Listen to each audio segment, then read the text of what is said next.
भगवान की सेवा में जरूर लगाइए, क्योंकि ये मौका होता है, हमें मौका गंवाना नहीं चाहिए।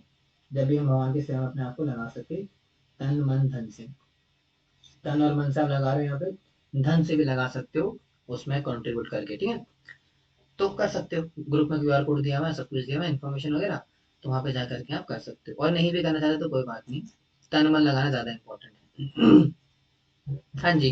तो chapter number 3, the metaphysical blueprint of human existence. पता नहीं इसने ऐसा क्यों दिया नाम, ठीक है। लेकिन यहाँ पे क्या बात कर रहे हैं, अब अर्जुन यहाँ पे थोड़ा फिलोसफी को लेकर के आएंगे भगवान के सामने। भगवान से पूछेंगे कि ना, आपने बहुत अच्छी सी बातें बोली, भक्ति योग बता दिया मुझे कि भक्ति के कैसे कैसे लेवल से, लेकिन अब मुझे थोड़ा फिलोसफी के अंतर्गत आना है और मुझे जानना है संसार के कुछ गूढ़ तत्वों के विषय में। यानी कि प्रकृति, पुरुष और चेतना, ये जो तीन चीजें हैं, इन तीन चीजों के विषय में डिटेल में जानना है। तो वही अर्जुन पहले पूछेंगे भगवान से, फिर वही जो है भगवान एक ही चैप्टर पूरा लेते हैं एक्सप्लेन करने के लिए, 14, 15, 16, फिर 17 के अंदर उन तीनों का कंक्लूजन, और फिर 18 के अंदर पूरी गीता का कंक्लूजन।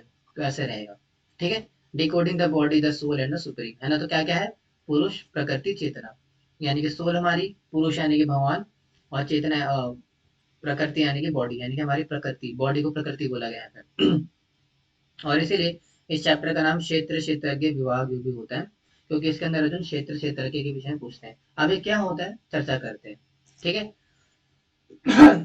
तो अर्जुन ने 6 सवाल पूछे भगवान से, ये नोट कर लीजिए, बड़ा ही इंपॉर्टेंट वर्ष है फर्स्ट वर्ष के अंदर, जिसमें से कि प्रमुख हमारे तीन होते हैं, पुरुष, प्रकृति और चेतना। चेतना का है, ठीक है, मतलब चेतना का ही विस्तार है, बाकी सब ठीक है।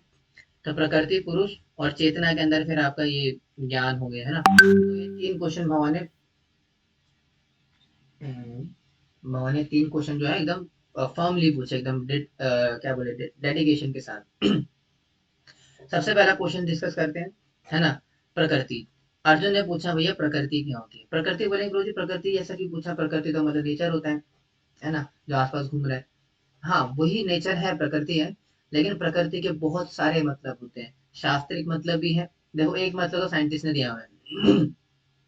क्या दिया हुआ है, द मदर नेचर, है ना। मदर नेचर, लेकिन को फादर नहीं है, बिना फादर की मदर, ऐसा उनका कहना है। नास्तिक लोग ऐसा बोलते हैं ना, मदर नेचर, नेचर को मदर मानते हैं लेकिन फादर को नहीं मानते।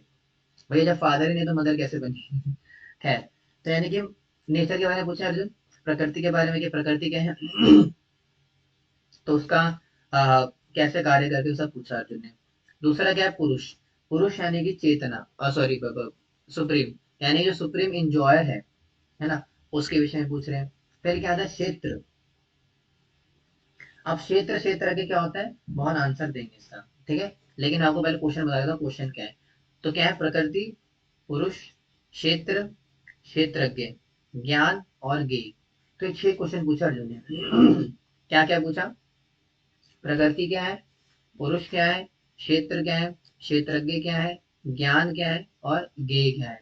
ज्ञेय का मतलब होता है ऑब्जेक्ट ऑफ नॉलेज, यानी किसके ऊपर कंटेम्पलेट करना है। जैसे अगर मैं बोलूंगा कि मोनिका के ऊपर ध्यान लगाओ, तो मोनिका क्या हो गई, ऑब्जेक्ट ऑफ नॉलेज, यानी कि किसके ऊपर ध्यान लगाना है ना, द ऑब्जेक्ट ऑफ कंटेम्पलेशन। तो जो मोनिका हो गई, वो मोनिका हो गई गेय वस्तु, ठीक है। तो ये 6 क्वेश्चन पूछे अर्जुन ने भगवान से, समझ में आया क्वेश्चन ये। समझ में आया। अब इसके मतलब में समझना, मतलब भगवान आके बता रहे हैं, पहले क्वेश्चन पता चलिए कौन कौन से 6 क्वेश्चन है ये। गेटिंग इट, समझ में आ गए 6 क्वेश्चन। अरे कोई बोलेंगे, हाँ ठीक है। अब ये 6 क्वेश्चन के जवाब भगवान आगे दे रहे हैं, लेट्स सी। तो सबसे पहले आता था फिजिकल फॉर्म इज मेरे लिए लोकलाइज फील ऑफ एक्सपीरियंस। मेरी आवाज आ रही है सभी को, आवाज आ रही ना, okay. So the this body is called field. तो पहले क्वेश्चन का आंसर क्या है मेरा, क्षेत्र।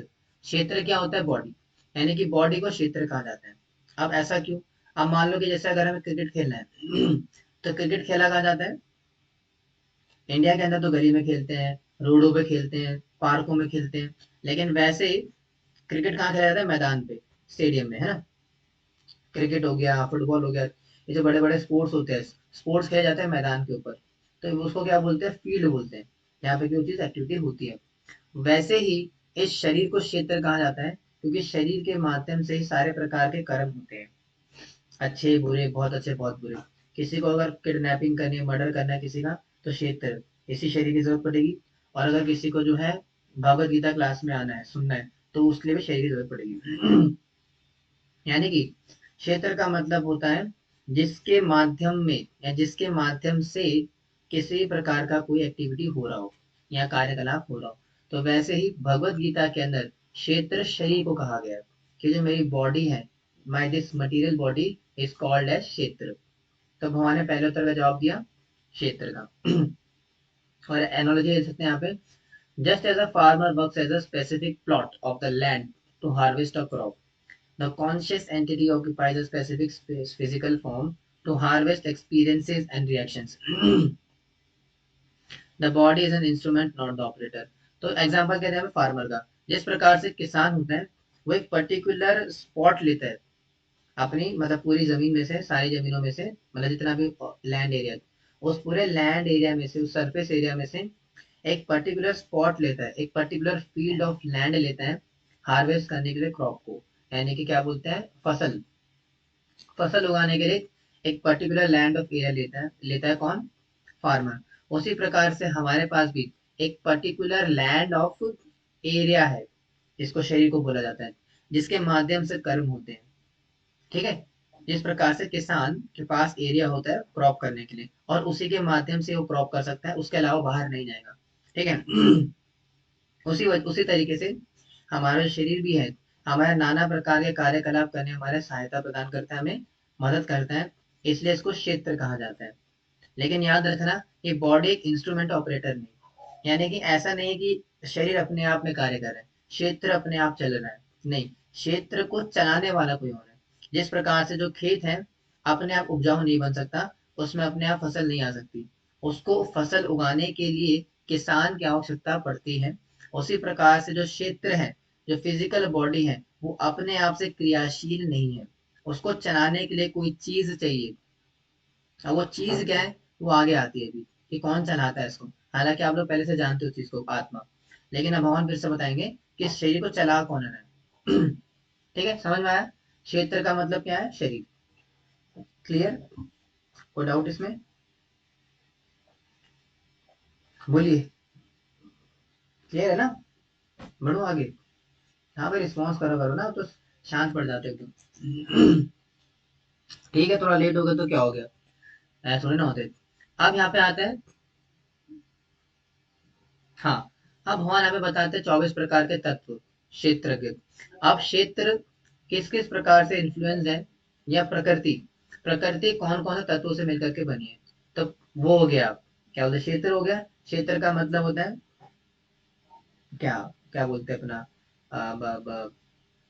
बॉडी। एक मिनट, क्षेत्र के वगैरह है क्या इसमें, ठीक है, अभी आगे आएगा। ओके ठीक है, अभी है इसमें, नहीं भी होगा तो बता देंगे आपको। हाँ, तो प्रकृति, ये कौन है भाई,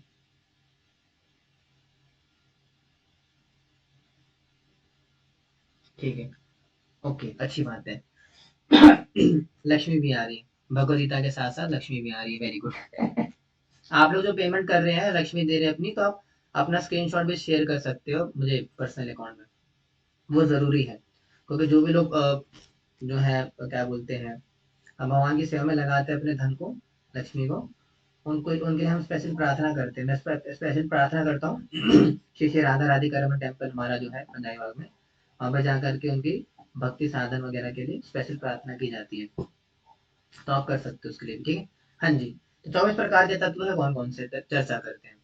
ठीक है, इसको अलग अलग तरीके से तोड़ के दिया हुआ है, उसी हिसाब से समझेंगे।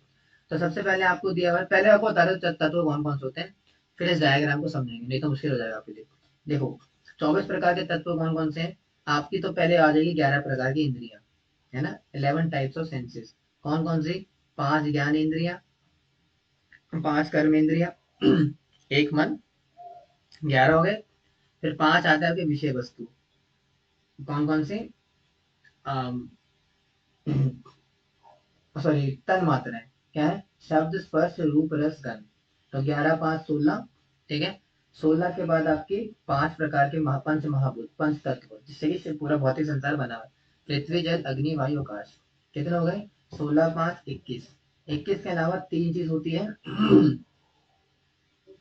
जिसे बोलते हैं आपका प्रकृति के 3 क्या है यहाँ पे देना होना चाहिए। अहम मैं भूल रहा हूँ। ठीक है, यहाँ पे दिया, मैं बता रहा हूँ, समझाता हूँ आपको। तो सबसे पहले फिजिकल चर्चा करेंगे यहाँ पे। द ग्रेट 5 एलिमेंट्स, यानी जो भौतिक सृष्टि है, ये भौतिक सृष्टि इन 5 तत्वों से मिलकर के बनी है। अर्थ, वाटर, फायर, एयर, ईथर। यानी कि इस संसार के अंदर जो कुछ भी आपको नजर आ रहा है, फिर से बोलूंगा, इस संसार के अंदर या संसार के बाहर भी आपको जो कुछ भी नजर आ रहा है वो सब कुछ इस 5 तत्वों से मिलकर के बना होता है। एयर, अर्थ, फायर, वाटर, ईथर। आप खुद देख लो। जैसे मान लो कि अगर ये, नहीं इसको नहीं लेते हैं, ये मेरा ब्लूटूथ स्पीकर है, ठीक है, तो ये भी पृथ्वी, जल, अग्नि, वायु, आकाश का बना है। इसमें भी 5 तत्व होंगे, जरूरी नहीं कि सारे हो, लेकिन हाँ, ये 5 तत्व कंस्टिट्यूट करके भौतिक सृष्टि को बनाते हैं। ठीक है, यानी कि जितना भी हमें आसपास नजर आ रहा है हमारे, जितना भी हम एरिया को एक्सप्लोर कर पा रहे हो, जितने भी वस्तुओं को हम एक्सप्लोर कर पा रहे हैं, वो सारी वस्तुएं इन 5 तत्वों से मिलकर के बनती हैं। पृथ्वी, जल, अग्नि, वायु, आकाश। समझ में आया? इसको बोलते हैं हमारा फिजिकल, फिजिकल तत्व है हमारे, मतलब कि भौतिक तत्व है।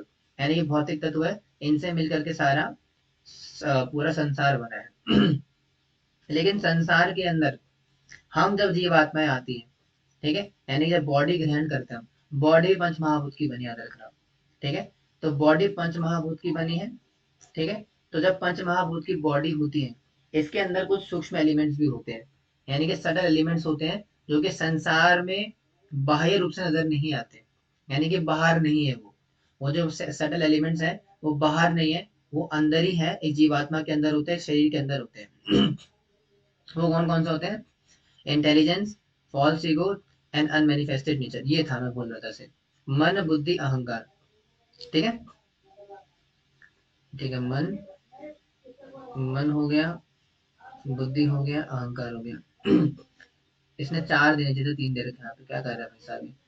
तो ये इंटेलिजेंस मतलब बुद्धि, अहंकार, अनमेनिफेस्टेड मतलब मन की बात हो रही है यहाँ पे। ठीक है, तो 3 होता है सटल एलिमेंट्स, यानी कि मन, बुद्धि और अहंकार। अब ये क्या होता है?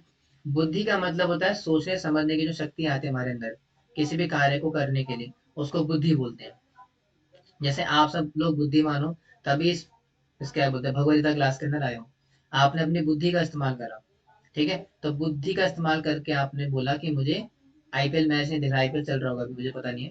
ठीक है, तो आपने सोचा कि कहीं सोच तो नहीं डिवोटीज कम हो गए एकदम से जुबान पे आ गया मेरी कि पता चले आईपीएल चल रहा है इसलिए नहीं आ रहे हो हैं। ऐसा भी हो सकता है ना कि आईपीएल चल रहा है शायद इसलिए हमारी क्लास के डिवोटीज कम हो गए आईपीएल के कारण। ऐसा भी हो सकता है ना? क्या मैं राइट हो रहा हूँ? ऐसा मेरा अनुमान गलत तो नहीं कहीं? क्या बोलते हैं आप लोग? हो सकता है ना, क्या पता आईपीएल देखने बैठे हो वैसे हमें नहीं देखना चाहिए आईपीएल वगैरह। पहले मैं भी बहुत देखा करता था, 2021-20 की बात कर रहा हूँ, तो बहुत क्रिकेट का बहुत बड़ा शौकीन था मैं, बहुत आईपीएल वाईपीएल सब देखता था मैं। यहाँ तक कि बिग बैश लीग भी देखता था मैं, बिग बैश लीग आपका, और क्या बोलते जो कैरिबियन लीग थी ना, सारा कुछ देखता था मैं। I was a great fan RCB का फैन था मैं। मैंने जब पूरे 10 साल आईपीएल देखा मैंने, 2011 से लेकर के 21 तक देखा होगा, और हर साल बोलता था कि आरसीबी जीतेगी, आरसीबी जीतेगी, आरसीबी जीतेगी, हमेशा हारती थी। फिर जब मैंने मैच देखना छोड़ दिया, तब पता लगा भाई आरसीबी जीती इस साल फिर मुझे समझ में शायद नहीं मनूस होगा शायद, मैं हट गया ना फैन बन के, मैंने आईपीएल देखना बंद कर दिया, तब शायद जीत गई हो जिस साल मैंने आईपीएल देखना बंद करा, उसी साल जो है उन्होंने क्या बोलते हैं, जीत गई वो। आई थिंक पिछले साल जीती थी, कब जीती थी, खैर जो भी है ठीक है, उसकी चर्चा, आईपीएल की चर्चा करके क्या मिलेगा यहाँ पे, इसकी चर्चा करते हैं। तो मन, बुद्धि, अहंकार। बुद्धि क्या होता है? इंटेलिजेंस जो हमें आती है। फॉल्स ईगो, अहंकार। अहंकार का मतलब क्या होता है? हाँ, अहंकार का मतलब होता है ईगो। ईगो का मतलब होता है आइडेंटिटी को क्लेम करना। जैसे अगर मैं साक्षी माता जी आपसे पूछूं आप कौन हो, तो आपका क्या जवाब आएगा? बताइए साक्षी माता जी, वो आर यू, आप कौन है? इतना मुश्किल क्वेश्चन पूछ लिया क्या मैंने? हम्म, सबसे पूछता हूँ, सबसे पूछता हूँ, मैं इंसान हूँ, हाँ, इसी को अहंकार बोलते हैं। ठीक है, बाकी सभी बताओ अपना अपना, आप कौन हो? आप इंसान हो, ठीक है, और बाकी सब कौन है? बताइए, इतना मुश्किल क्वेश्चन तो नहीं पूछा मैंने। भगवान के अंश है, ठीक है, और सोल, मैं खुश नहीं हूँ, कुछ नहीं, खुश नहीं हूँ, खुश नहीं तो क्या दुखी हूँ, है ना, मैं बहुत परेशान हूँ, आत्मा, अच्छा, ठीक है, तो इसको बोलते हैं अहंकार। अहंकार मतलब आइडेंटिटी, कि मेरी आइडेंटिटी क्या है।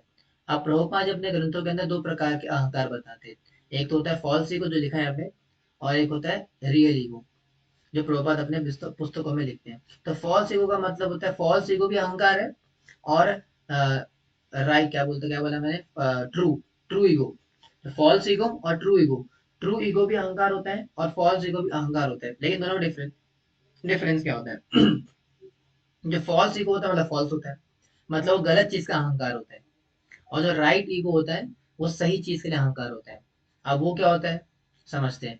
फॉल्स ईगो का मतलब होता है, जैसा कि माता जी ने बोला, मैं इंसान हूँ, मैं दुखी हूँ, सुखी हूँ, इसको बोलते हैं फॉल्स ईगो। फॉल्स ईगो क्यों? क्योंकि असत्य चीज के प्रति अहंकार लेकर के आ रहे हो, क्योंकि हम इंसान नहीं है, हम सुखी दुखी नहीं है, लेकिन हम इसको मान लेते हैं कि हम सुखी दुखी हैं। मैं वकील हूँ, मैं डॉक्टर हूँ, मैं इंजीनियर हूँ, मैं क्रिकेटर हूँ, मैं पॉलिटिशियन हूँ, है ना, इस चीज को मान लेते हैं हम। तो इसको इस अहंकार को बोलते हैं फॉल्स ईगो, क्योंकि वो जो आइडेंटिटी है आपकी वो फॉल्स है, इसलिए ईगो भी फॉल्स हो जाता है वो। लेकिन राइट ईगो क्या होता है, रियल ईगो क्या होता है? रियल ईगो का मतलब होता है कि मैं आत्मा हूँ और भगवान का अंश हूँ। ये भी ईगो है, ये भी अहंकार है, लेकिन इसको राइट ईगो बोलते हैं, बिकॉज हमारी आइडेंटिटी राइट है ये। तो राइट आइडेंटिटी के लिए जो अहंकार आता है उसको राइट ईगो बोलते हैं या ट्रू ईगो बोलते हैं, और जो फॉल्स है वो तो फॉल्स ईगो है। तो यानी कि अहंकार का क्या काम है? अहंकार का फंक्शन होता है आइडेंटिटी को क्लियर करना, ठीक है। और मन, मन का तो हम सब जानते ही हैं, है ना, मन को तो, मेरा मन तेरा प्यासा, मेरा मन तेरा, पूरी कब होगी आशा, मेरा मन है ना। तो मन को तो हम सब जानते हैं, है ना, कि मन का क्या स्वभाव है, वो सब है। उस पर हमने पीएचडी करी प्रभु जी, क्या बात कर रहे हो, उसकी तो हम क्लास कर सकते हैं आपके लिए। आप बैठो, हम सुनाएंगे आपको क्लास। मन के ऊपर तो पूरी एक क्लास हम दे सकते हैं, इतनी पीएचडी करी थी मन के ऊपर, है ना, तो मन के बारे में ज्यादा नहीं बोलेंगे। तो तीन होता है सूक्ष्म तत्व। सूक्ष्म क्यों है? क्योंकि संसार के अंदर नहीं मिलेंगे आपको। अगर मान लो कि साक्षी माता जी बोले, या मान लो कि अश्मिता माँ, आशी माँ, किसकी माँ, जीत होगी जो भी है, आशिमा माता जी ठीक है, अगर जो है ये माता जी निकले अपना लैंप लेकर के, ट्यूबलाइट लेकर, टॉर्च लेकर के, और बोलेंगे कि ढूंढने जा रही हूँ, मैं क्या ढूंढने जा रही हूँ? इंटेलिजेंस, आज मैं बुद्धि को खोजूंगी, तो बुद्धि नहीं मिलेगी संसार के अंदर। जैसे लोग बोलते हैं ना कि अकल बढ़ी की भैंस बढ़ी तो अकल नजर ही नहीं आएगी आपको, क्योंकि अकल जो संसार में मिल ही नहीं सकती तत्व, क्योंकि जो अकल है ये सूक्ष्म तत्व है, ये संसार का ही है, लेकिन संसार के पांच तत्वों में नहीं आता, वो उसके परे है, उसके अलग है वो। इसलिए मन बुद्धि अहंकार, ये पंच महाभूत की देन नहीं है, ये अलग है उनसे। लेकिन हाँ, इन्फ्लुएंस उन पांच पंच महाभूत से ही है, लेकिन उनसे अलग है। आया समझ में? मन बुद्धि अहंकार लगता है सानिया माता जी गई है शायद बुद्धि ढूंढने के लिए है। हाँ जी। हाँ, तो इन पांच चीजों से क्या होता है, सब ये जो 16 तत्व होते हैं, कौन कौन से? 11 इंद्रियां, इंद्रियां इसमें नहीं दी हुई, पता नहीं क्यों, इंद्रियां शायद बाद में आएंगी। 11 इंद्रियां, पांच तत्व, और मन बुद्धि अहंकार, इनसे इन्फ्लुएंस होकर के व्यक्ति पंच, क्या बोलेंगे आपका, जो क्या होता है, पंच तत्व क्या है, कि तन मात्र है, जो पांच तन मात्र है, शब्द स्पर्श रूप रस गंध, वो व्यक्ति को आकर्षित करके फंसाती है। एक छोटा सा एग्जांपल देता हूँ, थोड़ा सा कड़क है और थोड़ा सा क्या बोलते हैं हैवी है, तो काइंडली प्लीज डाइजेस्ट, डाइजेस्ट कर लीजिएगा। लेकिन शास्त्र में दिया हुआ एग्जांपल है तो वही बताऊंगा बताऊंगा मैं, मेरी भी योग्यता नहीं है बताने की, आपकी भी शायद योग्यता नहीं भी सुनने की। कौन है? Focus on subject not on immature explanation, ठीक है, तो भले आप तो थोड़ा समझ लीजिएगा, ठीक है, समझ लीजिएगा, शास्त्र में दिया था मैं इसलिए बता रहा हूँ। अब क्या एग्जांपल है, जैसे मान लो कि स्त्री पुरुष का जो संगम बताया गया संसार के अंदर, जो सेक्स लाइफ है, that is considered to be the highest, अब वो इंद्रियां 11 कौन सी होती है, इंद्रियां 11 इंद्रियां कौन सी, आगे बताता हूँ थोड़ा है। नेक्स्ट चीजें बताता हूँ फिलहाल। हाँ, कैसे बताऊँ, थोड़ा फास्ट करना पड़ेगा, थोड़ा लंबा नहीं तो कॉन्सेप्ट हो जाएगा। उसमें बता रहे हैं यहाँ पर कि हाँ, जो सेक्स लाइफ को बोला जाता है सबसे बड़ा सुख है, क्यों है, क्योंकि उसके अंदर जो 24 तत्व होते हैं ये सारे के सारे इंक्लूड होते हैं। यानी कि संसार के अंदर जितने भी प्रकार के भोग कर रहे हैं उनमें ये 24 तत्व इन्वॉल्व होते हैं। 24 सारे नहीं होते, 24 से कम भी हो सकते हैं, ज्यादा भी हो सकते हैं। यानी कि संसार के अंदर जो हमें इंजॉयमेंट आती है वो इनमें से जितने ज्यादा तत्व इन्वॉल्व होंगे उसके अंदर उतने ज्यादा हमें इंजॉयमेंट या कम आएगा।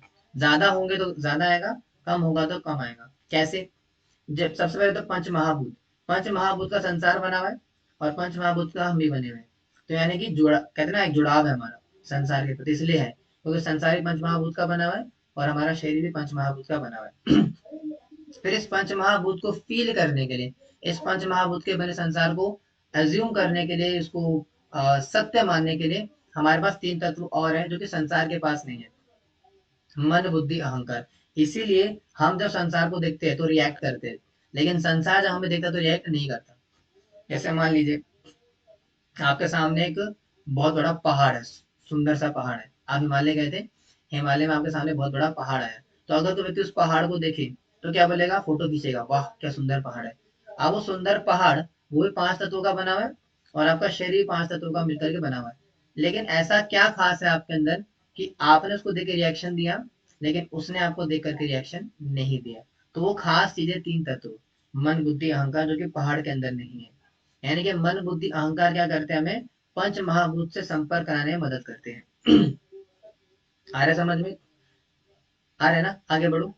लेकिन जो जो हमारे तीन तत्व है मन बुद्धि अहंकार, ये डायरेक्टली, मतलब डायरेक्टली जो है हमें इससे कांटेक्ट में नहीं ला सकते।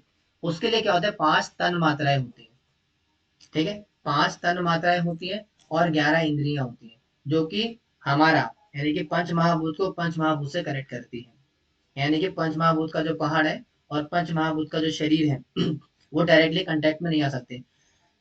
इसलिए दोनों का संपर्क कराने के लिए ये तीन मन बुद्धि अहंकार होने जरूरी है। लेकिन ये तीन मन बुद्धि अहंकार से हम उसको सिर्फ कंटेम्पलेट कर सकते हैं, उसका भोग नहीं कर सकते, उसको एंजॉय नहीं कर सकते। तो उसको एंजॉय करने के लिए क्या होता है, 11 इंद्रियां और पांच तन मात्राएं, अब वो समझते हैं। अब 11 इंद्रियां कौन सी होती हैं, आंख, पांच पहले करते हैं, पांच ज्ञान इंद्रियां। ज्ञान इंद्रियां कौन सी होती है, आंख, नाक, जीवा तीन, कान चार, ठीक है, ज्ञान हो गया, और त्वचा, ये पांच इंद्रिय होते हैं ज्ञान इंद्रिय। यानी कि इन पांच चीजों से हम ज्ञान इकट्ठा करते हैं, आंखों से ज्ञान लेते हैं, नाक से ज्ञान लेते हैं, जीवा से ज्ञान लेते हैं, कान से ज्ञान लेते हैं और त्वचा टच करके ज्ञान लेते हैं। तो ये पांच ज्ञान इंद्रिय होती है। पांच कर्म इंद्रिय कौन सी होती है, हाथ, पैर, गूदा, लिंग और आपका माउथ, मैंने कि बोलना। तो ये पांच कर्म इंद्रिय होती है और एक होता है हमारा मन। ठीक है, तो ये 11 इंद्रियां होगी। ठीक है, अब ये 11 इंद्रियों के माध्यम से मन बुद्धि और एक अनमेनिफेस्टेड, यानी कि जो हमारा ब्रह्मभूत नीचे, मैंने गलत बोलते हैं यहाँ पे, अहंकार अलग होता है, यहाँ पे इसने वही दिया हुआ है। लेकिन अनमेनिफेस्टेड नेचर का मतलब होता है हमारा जीव का स्वभाव और हमारा स्वभाव जो है, ये तीनों मिलकर के अब जब प्रकृति के साथ संबंध स्थापित करेंगे, उस संबंध को स्थापित करने, एक सेकेंड एक बीच में ना मेरे से गलती होगी, मन दो बार नहीं है, मन एक ही बार है, इंद्रियों में आता है, गलती यही से हो गई है। उसने क्या कर दिया, मन बुद्धि अहंकार की जगह पे अनमेनिफेस्टेड नेचर कर दिया, जबकि अनमेनिफेस्टेड नेचर यहाँ पे नहीं आएगा, यहाँ पे अहंकार आएगा। अनमेनिफेस्टेड नेचर का मतलब होता है जो हमारा जीव का स्वभाव होता है, जीव का स्वभाव का मतलब जो आत्मा का जो नेचुरल टेंडेंसी है वो, उसको बोलते हैं अनमेनिफेस्टेड नेचर। ठीक है, अहंकार अलग चीज होती है, मन अलग होता है, ठीक है। लेकिन ये क्या है, स्वभाव, स्वभाव की बात हो रही है यहाँ पे। दोबारा आते हैं, तो यानी कि जो पहाड़ के साथ जो मेरे को संपर्क स्थापित करना है वो मन बुद्धि और नेचर से नहीं हो सकता, उसके लिए 11 प्रकार की इंद्रियां चाहिए। तो 11 प्रकार की इंद्रियां ये है, यानी कि पांच से ज्ञान लूंगा मैं, यानी कि पांच से मैं पहाड़ का, यानी कि पांच जो ज्ञान इंद्रियां है उस पांच ज्ञान इंद्रियों से मैं उस पंच महाभूत की बनी वस्तु से का ज्ञान लूंगा। जैसे कि पहाड़ को मैंने आज अप्रिशिएट करा, उसकी सुंदरता का भोग करा, तो भोग कैसे करा मैंने, उसको देखा, तो देख करके भोग करा, देख करके फिर जा करके छूंगा मिट्टी उसकी, तो मिट्टी से भोग करूंगा छू करके। और कैसे, चाट तो नहीं सकता पहाड़ को, है ना। बाकी ये मोटा मोटा है, ठीक है। तो इसके माध्यम से मैंने उसका ज्ञान लिया, फिर ज्ञान लेकर के उसको भोग करा। अब ऐसे ही अलग अलग संसार में जितनी वस्तुएं होती हैं जो कि पंच महाभूत की बनी है, उन सभी से हम भोग करते हैं अपनी 11 इंद्रियों के माध्यम से। और जिस प्रकार के हम भोग करते हैं, वो भोग कितने प्रकार के हैं? 5 तन मात्रा है ना। शब्द स्पर्श रूप रस गंध, ये 5 प्रकार के भोग की डिफ्रेंसिएशन बोलेंगे, आप वैरायटी बोलेंगे। यानी कि 11 इंद्रियां जो है हमें, वो पंच महाभूत की जो वस्तुएं हैं उसकी 5 प्रकार की क्या बोलेंगे, भोग की सामग्री प्रदान करती है। पहला क्या है? शब्द। शब्द का मतलब होता है किसी की, जैसे मान लो किसी की आवाज सुनने को, कोयल की आवाज। आप जो कोयल की आवाज है, कोयल भी पंच महाभूत की बनी है, उसका शरीर पंच महाभूत का बना हुआ है। लेकिन कोयल की जो वाणी है, आवाज है, है ना, ऐसे निकल के आती है, उसका मैं भोग करता हूँ। कैसे भोग कर रहा हूँ? सुन करके, आ कानों से उसका भोग कर रहा हूँ। तो मैं कैसे एंजॉय कर रहा हूँ? सुन करके। शब्द, शब्द का मतलब होता है साउंड, साउंड वाइब्रेशन। तो साउंड से भोग कर रहा हूँ, यानी कि साउंड को एंजॉय कर रहा हूँ मैं। तो कोयल की कुकू कुकू है, उसको एंजॉय कर रहा हूँ। तो पहला क्या होता है? शब्द। फिर क्या होता है? स्पर्श। स्पर्श में क्या होता है? सॉफ्ट ऑब्जेक्ट्स, जैसे मान लो कमल हो गया, है ना, और फाइबर हो गया, और जितने भी जो सॉफ्ट चीजें होती हैं, उसको सॉफ्ट कर चीजों को स्पर्श करके भोग करता हूँ। जैसे कहते हैं कमल का स्पर्श करके मुझे अच्छा लगता है, अच्छा लगने वाला भोग कर रहा हूँ। तो स्पर्श करके भोग करता हूँ। और भी क्या क्या चीजें होती है, जैसे गाड़ी की सीट होती है, उसका भोग करता हूँ स्पर्श करके, है ना। कुत्ते के पिल्ले का सर के ऊपर हाथ फिराता हूँ, उसको स्पर्श करता हूँ, है ना। तो ये स्पर्श के माध्यम से भोगता हूँ मैं। तो शब्द हो गया, स्पर्श हो गया, फिर रूप। रूप का भोग करता हूँ मैं, जैसे कि पहाड़ है, पेड़ वादियां हैं, फूल हैं, जितने भी सुंदर वस्तुएं हैं, शेर है ना, और क्या बोलते हैं, जितने मोर है, जितने भी सुंदर सुंदर जानवर है, प्रकृति है। तो प्रकृति का रूप, उसका रूप को देख करके भोगता हूँ आंखों से। आंखों से, इंद्रियों से भोग रहा हूँ, लेकिन भोगने का टाइप क्या है? रूप। उस रूप को भोगता हूं मैं आंखों से। क्या हो गया? शब्द स्पर्श रूप। फिर क्या आता है? रस। रस का मतलब चख करके, जीवा के माध्यम, जीवा इंद्रिया, ये ज्ञान इंद्रिय है, इसके माध्यम से भोगता हूँ। अच्छा अच्छा खाने को मेरे को चाहिए, रसगुल्ला, गुलाब जामुन, तो वही पंचमहाभूत का बना है। तो मेरा जीवा क्या है मेरी ज्ञान इंद्रिय, ये भोगती है, तो यानी कि रस। तो उसका रस लेता हूँ मैं, रसगुल्ले का रस लेता हूँ, तो रस के माध्यम से भोगता हूँ, है ना। तो शब्द स्पर्श रूप रस हो गया, और गंध। गंध का मतलब सूंघ करके, फ्लावर्स की खुशबू, मिट्टी की खुशबू, तो खुशबू को सूंघ करके भोगता हूँ मैं। तो ये 5 वेरिएशन है भोग के। आया समझ में? शब्द स्पर्श रूप रस गंध, ये 5 वेरिएशन है भोगता हूँ। तो यानी कि पंच महाभूत का मेरा शरीर बना हुआ है, ठीक है। और ये पंच महाभूत के शरीर के अंदर मेरी 11 प्रकार की इंद्रियां हैं, 5 ज्ञान इंद्रियां, 5 कर्म इंद्रियां, एक मेरा मन है। फिर मन के अंदर मेरा मन बुद्धि है, मन और बुद्धि जो कि पंच महाभूत के अंदर नहीं आती है, ठीक है। और उसके अंदर मेरा एक जीव का स्वभाव होता है। अब ये सारे मिलकर के एक दूसरे से इस प्रकार कनेक्टेड है। अब एग्जांपल लेंगे सेक्स लाइफ का, क्योंकि शास्त्र में दिया हुआ है। अब सेक्स लाइफ इतना ज्यादा सुख क्यों देता है मनुष्य को? क्योंकि ये एकमात्र ऐसी वस्तु है इस पूरे संसार के अंदर जिसमें कि 24 के 24 तत्व होते हैं। कैसे होते हैं प्रभु जी? एग्जाम्पल दो, बड़ा अच्छा एग्जाम्पल है। मैं एक पुरुष हूँ, और मेरे सामने एक स्त्री है। मेरा शरीर पंचमहाभूत का बना हुआ है, वेरी गुड। और स्त्री का शरीर भी पंचमहाभूत का बना हुआ है, ठीक है। मेरे अंदर क्या है? मन बुद्धि अहंकार। मेरा मन है, बुद्धि अहंकार है। स्त्री का भी मन है, बुद्धि अहंकार है। तो मैं बुद्धि से स्त्री का चिंतन करता हूँ, मन में उसके बारे में ख्याल लाता हूँ, और अहंकार से मेरी आइडेंटिटी की मैं पुरुष हूँ, और अहंकार से उसकी भी आइडेंटिटी की स्त्री है। तो ये हो गए 5 3 8 हो गए। पंच महाभूत का शरीर, और मन बुद्धि अहंकार, और अनमेनिफेस्टेड नेचर, तो 9 हो गए। तो उसका नेचर क्या है? उसका भी कुछ नेचर है भोगने का, मतलब कुछ आत्मा का नेचर, उसका भी नेचुरल नेचर, मेरा भी कुछ नेचुरल नेचर है। तो ये 9 वस्तु हो गई, दोनों दोनों की।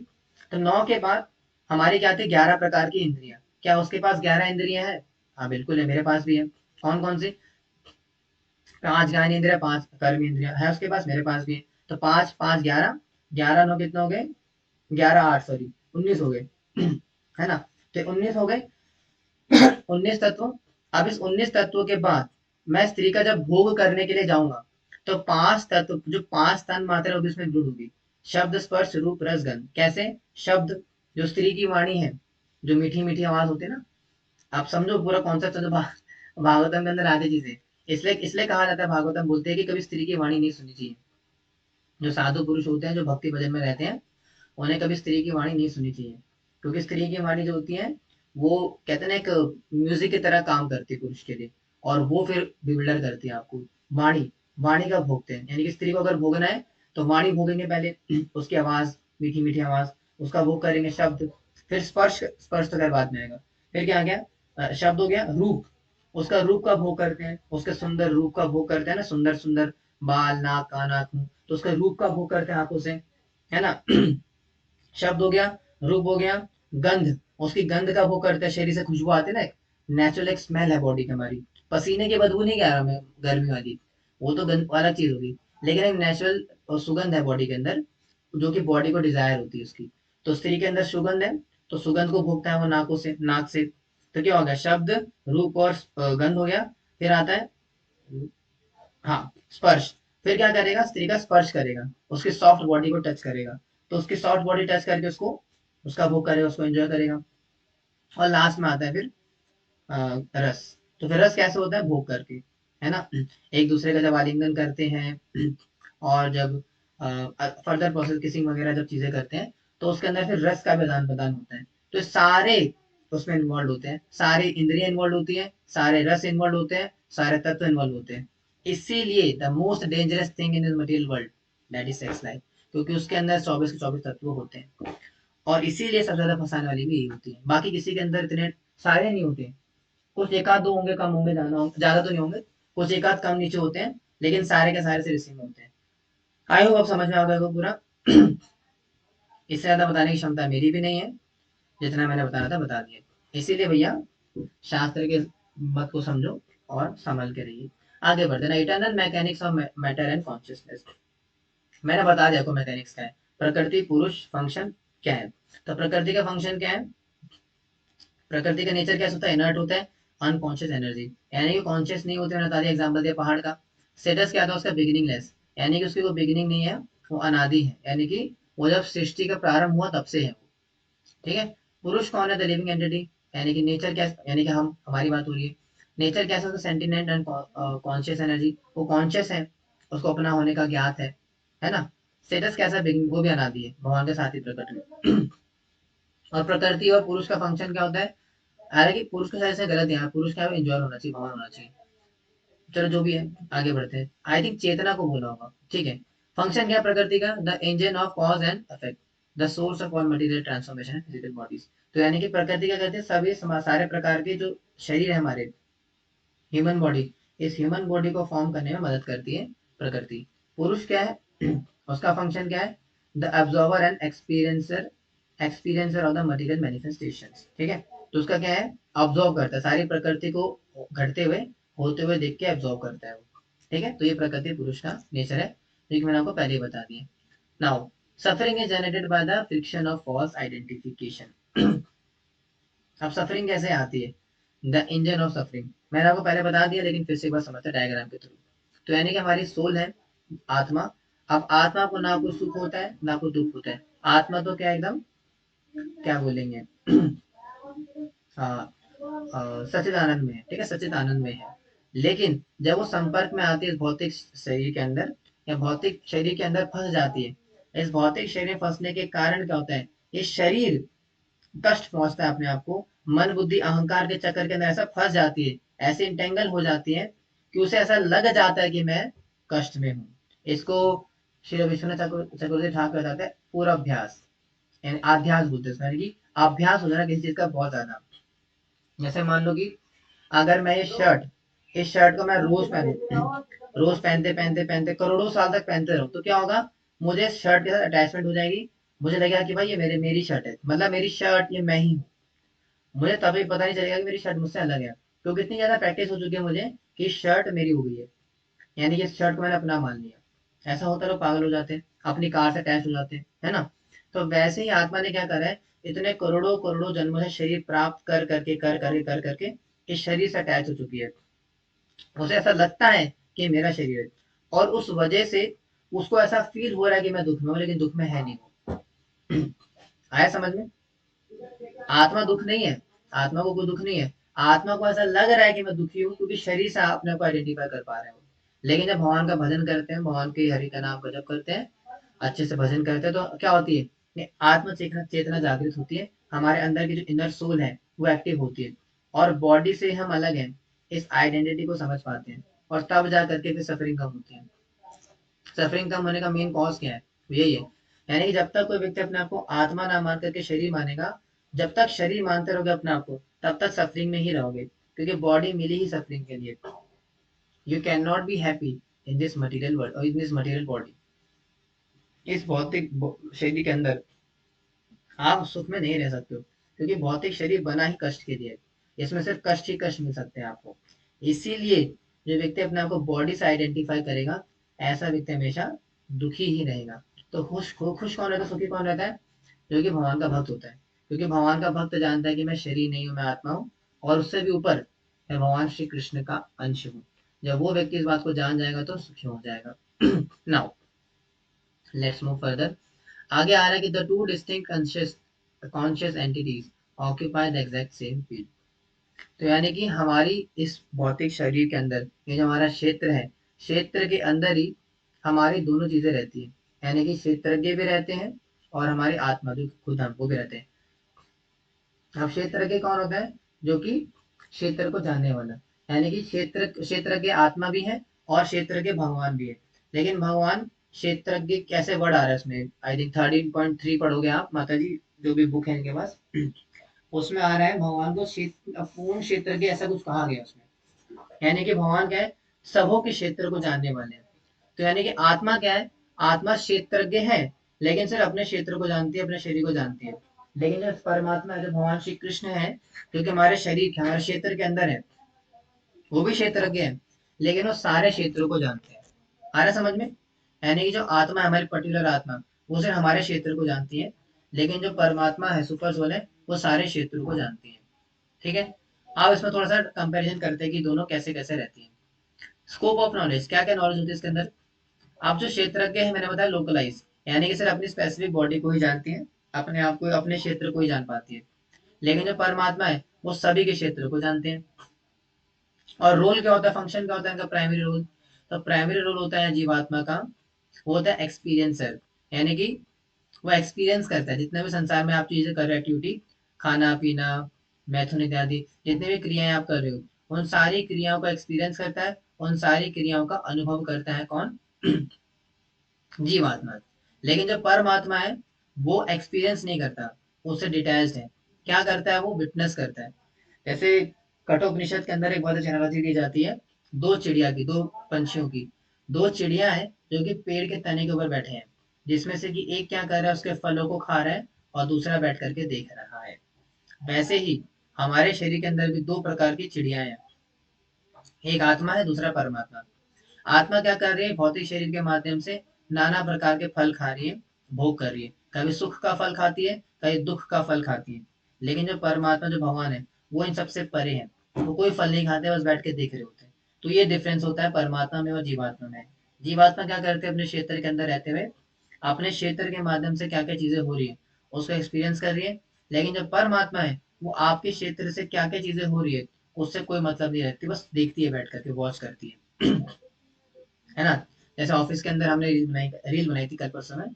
ऑफिस में जैसे आजकल रील काफी वायरल है ना, उसमें मान लो ऑफिस के अंदर दो लेडी स्टाफ का झगड़ा हो रहा है, दो लड़कियों का झगड़ा हो रहा है आपस में। तो मेल स्टाफ क्या करता है? बैठ के वो देखता है, हाँ बढ़िया मजा आ रहा है ना? ऐसी रील काफी वायरल हो रही है, हमने कल शूट करी थी ऑफिस के अंदर अपने। तो ऐसे ही होता है भी। तो आत्मा परमात्मा भी क्या करती है? वो बस देखती है बैठ करके, परमात्मा देखते हैं बैठ करके। तो जीवात्मा जिए मरे जो करना है करे, बुरा से बुरा काम करे, अच्छे से अच्छा काम करे, कोई फर्क नहीं पड़ता, परमात्मा को बैठ के बस देखते हैं।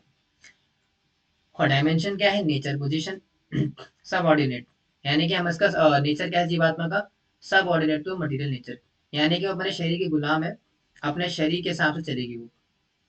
आत्मा अपने आप से स्वतंत्र नहीं है शरीर की, यानी कि शरीर को कंट्रोल नहीं कर सकती वो, जब तक ये आत्म चेतना जागृत ना हो जाए, वो कंट्रोल नहीं कर पाएगी, शरीर ही कंट्रोल करेगा आत्मा को। लेकिन यहाँ पर क्या है? परमात्मा कंट्रोलर है, यानी कि वो कंट्रोल किसी कंट्रोल में नहीं आते, यानी कि बॉडी के कंट्रोल में नहीं हो। ठीक है? यानी कि बॉडी में क्या क्या क्रियाएं हो रही है, उससे परमात्मा को कोई फर्क नहीं पड़ेगा, उसको कंट्रोल करने वाले हैं। ठीक है? आ रहा समझ में? ये आया समझ में? ओके, आगे बढ़ते हैं। Now the next section is the supreme acts as a silent witness within the heart. अब जो है मैंने बताया कि किस प्रकार से भगवान श्री कृष्ण है एक परमात्मा के रूप में हमारे इधर बैठे हुए हैं, जो कि सब कुछ देखते हैं। उपदृष्टो अनुमंता चा भरता भोक्ता महेश्वरा परमात्मेति चाप्युक्तो परमात्मेति चाप्युक्तो देहिस्मिन् पुरुषः पर। तो भगवान बोल रहे कि इसके अलावा, है ना, यानी कि ये जो पूरे प्रकृति के अंदर है, मतलब इस भौतिक शरीर के अंदर रह करके जो भोग रहा है व्यक्ति, अलग अलग प्रकार के भोग चीज कर रहे हैं, इसके अलावा भी एक उपदृष्टवा है। उपदृष्टवा का मतलब क्या है? विटनेस। यानी कि एक ऐसा व्यक्ति है, एक ऐसी एंटिटी है जो कि शांति से बैठ करके विटनेस कर रही है।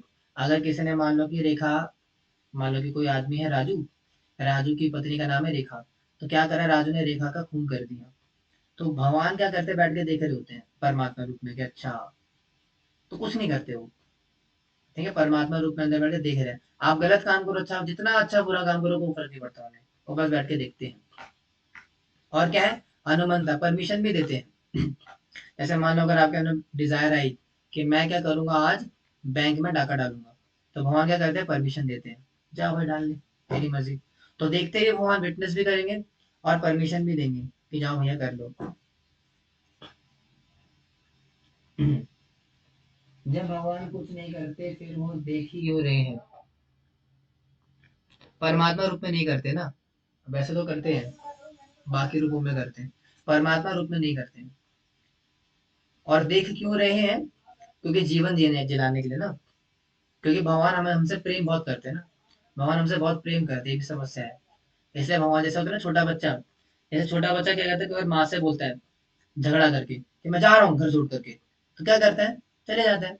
लेकिन माँ क्या करती है, उसके पीछे पीछे आती है, कहाँ जा रहा है मेरा बेटा, कहाँ जा रहा है, क्योंकि माँ को पता होता है कि मेरा बेटा नुकसान करेगा अपना। उसी प्रकार से भगवान भी, हम हर प्रकार की यहाँ तक शास्त्र बताते हैं कि अगर कोई व्यक्ति मल का कीड़ा भी बनता है, अगर हम मल के कीड़े भी बनते हैं, तो भी भगवान हमारे साथ आते हैं परमात्मा के रूप में।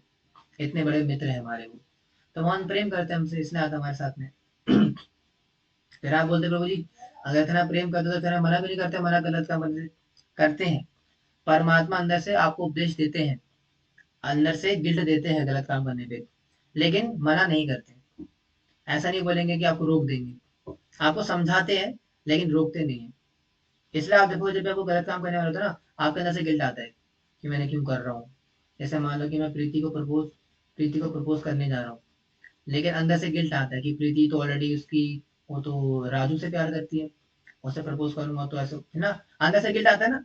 कोई भी गलत काम करने जाते हैं, अंदर से गिल्ट आता है, वो तो गिल्ट परमात्मा देते हैं अंदर से, ठीक है। तो परमात्मा क्या कहते हैं, अंदर से गिल्ट देते हैं। ठीक है। अब वो जो गिल्ट फैक्टर है परमात्मा से आता है, ठीक है, लेकिन फिर भी भगवान क्या कहते हैं, रोकते नहीं है। अगर किसी की डिजायर है गलत काम करनी है, तो गलत काम करने देते हैं, उसको अलाउ करते हैं, परमिटर है वो। और क्या है, महेश्वरा, सबके कंट्रोलर भी है। आप कंट्रोलर कैसे बोले गुरु जी, आप बोल रहे हो कंट्रोल, क्या बोलते हैं, वो तो परमिशन देते, करने देते हमें, तो कंट्रोलर कैसे है? कंट्रोलर इस प्रकार से है कि पूरी भौतिक प्रकृति में जितना भी कुछ है, वो वही कंट्रोल कर रहे हैं। अगर कोई व्यक्ति एंजॉय भी कर रहा है, तो वही भगवान उसको कंट्रोल करते हैं। अगर भगवान ना चाहे तो गलत काम भी नहीं कर पाएगा, तो इसलिए अल्टीमेट कंट्रोलर भगवान ही है। तो चाहे संसार में चाहे अच्छा है बुरा काम दोनों हो रहे हो, भगवान उसको कंट्रोल करते हैं, ही होल्ड्स ऑन दैट। लेकिन आपकी इच्छा पे इंटरफेयर नहीं करते। अगर आपको गलत काम करना है तो आप गलत काम खुशी खुशी करिए, उसका रिजल्ट भोगिए, अपना भोगिए, कष्ट भोगिए, लेकिन खुशी खुशी करो, ठीक है। तो भगवान अपने हिसाब से करते, तो भगवान उदृष्टवा भी है, हनुमंता भी है और महेश्वरा भी है। समझ में आ गया? आया समझ में? आगे बढ़ेंगे। Now what is next? आगे वहां क्या लिखा, the real knowledge is measured in character not academic degree. आप जो असली ज्ञान है, जो असली दिव्य ज्ञान है, वो measured in character, character measure होता है, वो एकेडमिक डिग्रीज नहीं है। क्या मतलब है इसका? यानी कि आपने, अगर कोई व्यक्ति बोलता है कि बहुत ज्ञानी व्यक्ति हूँ, तो ज्ञानी व्यक्ति का मतलब है कि वो उसका प्रैक्टिकल इम्प्लीमेंटेशन कर रहा होगा। शास्त्र पढ़ करके, पोथा पढ़ करके ज्ञान नहीं आता। अगर कोई व्यक्ति बोले, जैसे क्वालिटीज है जो दी है सामने, यानी कि हमें बताने का मतलब है कि जो असली ज्ञान है, वो आपके कैरेक्टर से झलकता है, आपके डिग्री से नहीं। आपने कितने शास्त्र पढ़े, आपको पूरे भगवत गीता के सारे श्लोक याद है, सारे शास्त्र आपने पढ़ रखे हैं, लेकिन आपका प्रैक्टिकल इम्प्लीमेंटेशन खराब है उसका, तो क्या है, आपने शास्त्र बेकार पढ़े, कोई फायदा नहीं उनका। इसलिए जो रियल नॉलेज है, जो वास्तविक ज्ञान है, वो क्या है, कि आपने ज्ञान लेकर के उसको अप्लाई क्या नहीं करा।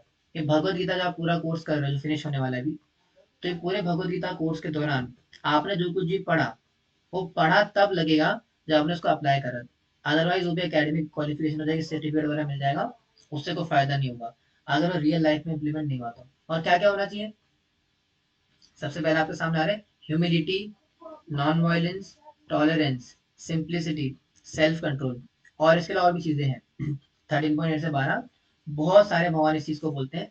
इन सबको भगवान ज्ञान घोषित करते हैं। यानी कि अगर किसी व्यक्ति के अंदर ये सारी क्वालिटीज हैं, तो ऐसे में ऐसा व्यक्ति ज्ञानी कहलाता है। ठीक है, तो भगवान कह रहे हैं कि मैंने इन सारी चीजों को ज्ञान घोषित किया है, इसके अतिरिक्त जो है वो सब अज्ञान है। यानी कि अगर किसी व्यक्ति के अंदर ये सारे गुण नहीं विकसित होकर के आते, तो फायदा नहीं है फिर उसके ज्ञान, तो अज्ञान है वास्तव में। और जो भौतिक विद्या हमारे संसार के अंदर हमें मिलती है, फिजिक्स, केमिस्ट्री, मैथ्स, बायो, वो सब वास्तव में अज्ञान है, अविद्या है। क्यों? क्योंकि वो हमें इन क्वालिटीज को डेवलप करने के लिए प्रेरित नहीं करती है। इसीलिए संसार की विद्या को अविद्या कहा जाता है। इसलिए श्रील भक्तिनाथ ठाकुर जो हमारे आचार्य हैं, उन्होंने अपने भजन में लिखा भी है।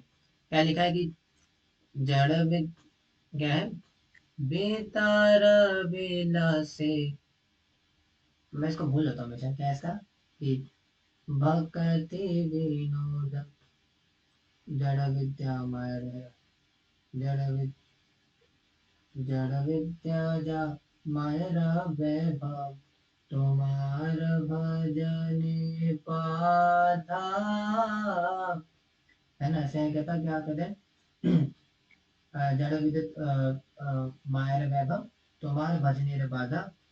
हाँ, बहु न जनमिया अनित्या संसारे, जीव के को रोए गधा, जीव के को रोए गधा, भक्ति विनोद जड़ विद्या छाड़ी, तू अपदे करतार, बेतारा विलासे। हाँ, ठीक है, याद करा, भूल गए भजन। अच्छा, बहुत भजन है, इसको क्या बोलते हैं, जड़ विद्या मायर वैभव, तुम्हार भजनेर बाधा, बहु जनमिया अनित्य संसारे, जीव के कोरोए गधा। तो जीव को गधा बनाती है अविद्या। इस संसार की जो जड़ विद्या है, ये क्या करती है, वास्तव में जीव को गधा बनाती है। इसलिए कहा गया कि ऐसी विद्याओं से बच करके रहना पड़ता है। और इसको अविद्या इसलिए कहा जाता है क्योंकि उसके अंदर सारी क्वालिटी को डेवलप करने की शिक्षा नहीं दी जाती। ठीक है, आगे बढ़ेंगे। नाउ द अल्टीमेट, बस 10 मिनट और है, ज्यादा वेट नहीं। ठीक है, खत्म करते हैं फटाफट। The ultimate object of knowledge, यानी कि अब अल्टीमेट नॉलेज गेय, गेय वस्तु क्या है। हम डिस्कस करते थे ना क्लास स्टार्टिंग में कि परम गेय वस्तु। नाउ वो गेय वस्तु है क्या, यानी कि ultimate knowledge of object, object of knowledge क्या है जिसमें हमें ध्यान लगाना है, कंटेम्पलेट करना है, वो क्या है, that which is to be known, किसको जानना है। I will not explain what is to be known, knowing which one attains इmmortality। तो मोहन बता रहे हैं क्या मैं तुम्हें बताऊंगा वो गेय वस्तु कौन है, जिसको जानने के बाद तुम्हें अमरता, यानी कि इस संसार से मुक्ति प्रदान होगी, और आप इस संसार से मुक्त होकर के जा सकते हैं, मतलब परे हो सकते हैं संसार से। अरे ड्यूटी 19 रहेंगे सिर्फ, बाकी तो सारे चले गए। चलो कोई नहीं, फिल्टर हो रहा है, अच्छी बात है। हाँ जी। तो जिसका कोई possesses hand leg eyes and feels in all direction, जिसके हाथ पैर क्या है, जिसके हर प्रकार के डायरेक्शंस के अंदर उसके हाथ पैर नाक फैले हुए हैं, जो कि एग्जिस्ट एवरीवेयर साइमल्टेनियसली, जो कि हर तरफ मौजूद है, हर तरफ एक तरफ प्रेजेंट है। Envelopes the entity of cosmic manifestation. अब वो कौन है गे वस्तु, जो ऑब्जेक्ट ऑफ नॉलेज कौन है, जिसके कंटेम्पलेशन करना है। Let's see the complete architecture of reality, तो वह है भगवान। क्या कह रहे हैं यहाँ पे, the soul knower, the super soul supreme, the field. तो यानी कि क्षेत्र है हमारा भौतिक शरीर बॉडी, उसके अंदर हमारी आत्मा है क्षेत्र, और सॉरी क्षेत्रज्ञ, और दूसरा क्षेत्रज्ञ है भगवान श्री कृष्ण। तो अगर व्यक्ति क्षेत्रज्ञ को जान जाएगा, जो ब्रह्म तत्व को जान जाएगा, then it will open the door to liberation. और अदरवाइज अगर आप क्षेत्र प्रकृति और आगे बढ़ोगे, तो आपकी जो है आत्मा आप भ्रमित नजर आओगे। तो यानी कि अगर आपको लिबरेशन चाहिए, the true wisdom is understanding this precious structural relationship. तो हमें समझना पड़ेगा कि जो हमारी आत्मा, यानी कि जो हमारा ये जो सोल का तत्व है, और प्रकृति के साथ नहीं है, क्षेत्र के साथ नहीं है, बल्कि परमात्मा यानी कि भगवान के साथ है। जब व्यक्ति इस संबंध को जान जाता है कि मेरा वास्तविक संबंध तो भगवान के साथ है, इस प्रकृति के साथ नहीं है, that will open the door to liberation. ठीक है जी, ये था, इसमें ज्यादा कुछ नहीं है। नाउ आगे कह रहे हैं कि spiritual vision means seeing the unfined core beneath the diverse form. The vision of equality, vision of equality. तो यानी कि ऐसा व्यक्ति जो कि ब्रह्म तत्व तक पहुंच चुका है, यानी कि ब्रह्म साक्षात्कार की ओर आगे बढ़ चुका है और उसमें फिक्स हो चुका है, तो ऐसा व्यक्ति क्या करेगा, the ignorant sees only the varied shapes of the field. जो बुद्धिमान व्यक्ति नहीं होते, जो कम बुद्धिमान होते हैं, जो कि मूढ़ व्यक्ति होते हैं, वो क्या मानते हैं, इस क्षेत्र को ही सत्य मानते हैं और इस क्षेत्र में भेद करते हैं कि कोई काला है, गोरा है, कोई स्त्री है, पुरुष है। तो जो बुद्धिहीन व्यक्ति होते हैं, बुद्धिहीन व्यक्ति क्या करते हैं, वो शेप साइज के हिसाब से, मतलब भौतिक शरीर के हिसाब से, क्षेत्र के हिसाब से अलग अलग डिफरेंसेस करते हैं, भेद करते हैं। लेकिन जो बुद्धिमान व्यक्ति होता है, जो है ना, वो क्या करता है, the wise see the identical spiritual spark and the accompanying super Lord with in every singularity. वो क्या देखता है कि भगवान श्री कृष्ण के ये सारे अंश हैं, इन सब के अंदर भगवान श्री कृष्ण का अंश है और ये सारे शरीर नहीं, वास्तव में आत्मा है। तो दो डिफरेंस बताया गया, बेवकूफ इंसान के अंदर, मूढ़ व्यक्ति के अंदर और ज्ञानी व्यक्ति के अंदर। क्या डिफरेंस होता है, जो मूड व्यक्ति होता है सबको अलग अलग करके देखता है कि ये अलग, वो अलग, वो अलग। लेकिन जो बुद्धिमान व्यक्ति होता है, वो हर किसी को आत्म रूप में देखता है, आत्मा के विषय में आत्मा के हिसाब से देखता है और भगवान का अंश के रूप में देखता है। ठीक है। Now the mechanism of ultimate liberation. अब अल्टीमेट लिबरेशन का क्या मैकेनिज्म है, यानी कि acknowledge eternity, understand that the soul is beginningless and eternal. सबसे पहले आपने क्या काम करना है, अपने आप को पहचानना है। आप बोले मुझे कैसी बातें करूँ, मैं तो जानता हूँ अपने आप को, मेरा नाम सूरज है, मेरा नाम आशिमा है, मेरा नाम सानिया है, मेरा नाम और क्या आस्तिक प्रभु है, मेरा नाम अदिति माता जी है, मतलब अपना अपना नाम, मेरा नाम कोमल है, साक्षी है। नहीं, ये आइडेंटिटी नहीं है। आइडेंटिटी हमारी रियल क्या है, हम भगवान श्री कृष्ण के दास है, आत्मा है। पहले तो इसको समझ जाओ, हमारी जो रियल आइडेंटिटी है इसको फिक्स करो। उसके बाद रिकॉग्नाइज ट्रांसेंस, यानी कि realise the soul is fundamentally beyond the modes of materiality. उसके बाद ये जान जाओ कि जो आत्मा है वो निर्गुण तत्व है, यानी कि वो इस प्रकृति के तीन गुणों के अधीन नहीं है, इस प्रकृति के अंतर्गत नहीं आती है। आपने अपने आप को रियलाइज कर लिया कि मैं शरीर नहीं, मैं आत्मा हूँ। फिर आत्मा को रियलाइज करने के बाद ये मान जाओ कि आत्मा इस प्रकृति के तीन गुणों के अधीन नहीं आती, इस प्रकृति के तीन गुणों के अंतर्गत नहीं आती। उसके बाद क्या करना है, cease identification, stop claiming ownership over the mechanical actions of the body and brain. यानी कि एक बार आपको समझ में आ गया कि मैं शरीर नहीं, मैं आता हूँ, उसके बाद जो अपनी फालतू की इधर उधर की आइडेंटिटी है उसको सीज करना है, बंद करना है। मैं पति, मैं किसी की पत्नी हूँ, बच्चा हूँ, स्त्री पुरुष, जितनी भी हमारी आइडेंटिटी है, फॉल्स आइडेंटिटी, इसको काटना पड़ेगा, इसको हमें बंद करना। आज से हमें इंसान बोलना अपने आप को बंद करना पड़ेगा। इसका मतलब नहीं जानवर बोलना अपने आप को, मतलब इंसान नहीं मानना अपने आप को, स्त्री नहीं मानना अपने आप को, पुरुष नहीं मानना। क्या मानना है कि मैं कृष्ण का दास हूँ, दासी हूँ और आत्मा। इसको फिक्स करना पड़ेगा, तभी आगे बढ़ पाओगे भक्ति में भी। अगर भक्ति भी कर रहे हो तो भक्ति में भी तभी आगे आप बढ़ पाओगे जब आपको इस आइडेंटिटी फिक्स हो सकोगे कि मैं आत्मा और भगवान का दास हूँ। अगर ये फिक्स नहीं हुई और आपकी आइडेंटिटी बटी हुई है, किसी के पति बने हुए, किसी की पत्नी बने हुए, किसी के बच्चे, किसी के बेटे, किसी की माँ बने हुए, तो फिर वो काम बनेगा नहीं आगे चल के। वो क्या करेगा, आपको इस बंधन में लगा देगा, बंधन में फंसा देगा। इसलिए सबसे पहले अपने क्या करना है, यही करना है, अपनी आइडेंटिटी को फिक्स करना पड़ेगा। उसके बाद क्या होगा, द अल्टीमेट पैराडाइम शिफ्ट। उसके बाद एक बहुत बड़ा शिफ्ट आएगा। क्या शिफ्ट आएगा कि अब अपने आप को क्या समझ लोगे आप कि you are not the vehicle, you are the driver. आपको तब समझ में आएगा कि भाई मैं व्हीकल नहीं हूँ, मैं ड्राइवर हूँ। इस शरीर मेरा व्हीकल है जो कि चल रहा है मेरी आत्मा के कहने पर, वो ड्राइवर है, ड्राइवर शरीर नहीं है। यानी कि मैं ड्राइवर हूँ, आत्मा के रूप में मैं चला रहा हूँ। You are not the field, you are the observer. आप क्षेत्र नहीं हो, आप मटीरियल बॉडी नहीं हो, आप इस बॉडी के परे ऑब्जर्वर हो, जो कि आत्मा के रूप में अंदर है, जो कि शरीर को चलते हुए देख रहा है, क्रियामान करते हुए देख रहा है। तो अपने आप को शरीर से अलग करके मानना पड़ेगा। अगर अपने आप को शरीर से अलग करके नहीं देखोगे, नहीं मानोगे, तो फंस जाओगे। You are not the body, you are the eternal soul. और अपने आप को क्या मानना है कि मैं आत्मा हूँ। अगर अपने आप को आत्मा नहीं मानोगे तो फिर खात्मा हो जाएगा।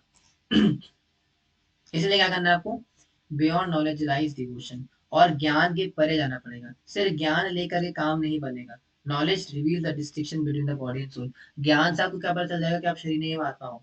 यानी कि जब नॉलेज कल्टीवेट करते हो तो cultivation of knowledge declares your real identity. यानी ज्ञान का अनुशीलन करने के बाद जैसे अगर आप भगवत गीता कोर्स भी कर रहे हो तो गीता का ज्ञान लेने के बाद, भगवद गीता पढ़ने के बाद आपको ये रियलाइज हो जाएगा कि मैं शरीर नहीं, मैं आत्मा हूँ। लेकिन इसको रियलाइज करने के बाद भक्ति acts upon that knowledge by connecting the individual soul directly to supreme knower Krishna. लेकिन एक बार अगर आपको ये चीज रिवील हो जाती है, आप थोड़ा फास्ट करना पड़ेगा ड्यूटी लाचार छोड़ करके, ठीक है। तो यानी जब आपको रियलाइज हो जाएगा कि भैया मैं शरीर नहीं, मैं आत्मा हूँ, भगवान का अंश हूँ, तो भक्ति फिर क्या करती है, उस रिलेशनशिप को स्टैब्लिश करने में, उस रिलेशनशिप को फिक्स करने में मदद करती है। So this is the gradual process going up, ठीक है। Shift your consciousness from materials entanglement to spiritual connection, continue the journey, practice krishna consciousness, ठीक है जी। हरे कृष्णा। श्रील प्रभुपाद की जय, भगवद गीता की जय, सभी भक्तों की जय। इसी के साथ चैप्टर 13 फिनिश होता है, और थोड़ा लेट हो गया इसके लिए क्षमा चाहूंगा।